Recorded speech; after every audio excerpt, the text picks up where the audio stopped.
রাসূল আরবি সাল্লাল্লাহু আলাইহি ওয়াসাল্লাম রাহমাতুল লিল আলামিন হয়ে এই দুনিয়াতে আসছেন। কথা বলেন ঠিক? রাসূল আরবি সাল্লাল্লাহু আলাইহি ওয়াসাল্লাম সেই জামানায় আইছেন, শেষ জামানায় আসছে। এই জামানার দাম বড় বেশি। কথা বলেন ঠিক?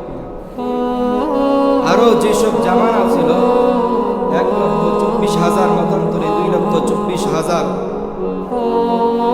নবী রাসূল পয়গম্বর দুনিয়াতে আসছেন, তারও তো এই জামানাগুলো ছিল।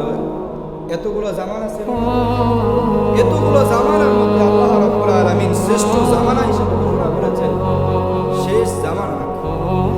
কেন শেষ জামানাকে আল্লাহ রাব্বুল আলামিন শ্রেষ্ঠ হিসেবে ঘোষণা করলেন? আল্লাহ রাব্বুল আলামিন এই জামানার ভিতরে এমন একজন নবীকে পাঠাইছেন, তিনি হচ্ছেন রাহমাতুল লিল আলামিন। জোরে সোরে বলি সুবহানাল্লাহ। রাহমাতুল লিল আলামিন কিভাবে হইলেন? আমার আপনার নবী যখন দুনিয়াতে আসেন নাই, আমার আপনার নবী যখন দুনিয়াতে আসেন নাই, তখন আমার আপনার নবীর উপর একটা লকব লাগানো হয়। বর্তমানে এই লকব আছে, আমার আপনার নবীকে ইবনু জবিহাইন বলা হয়।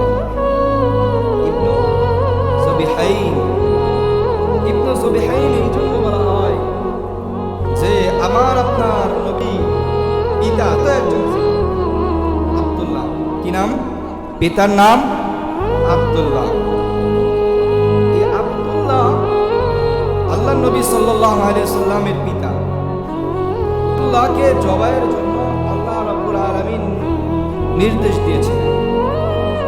কিভাবে নির্দেশ দিয়েছিলেন?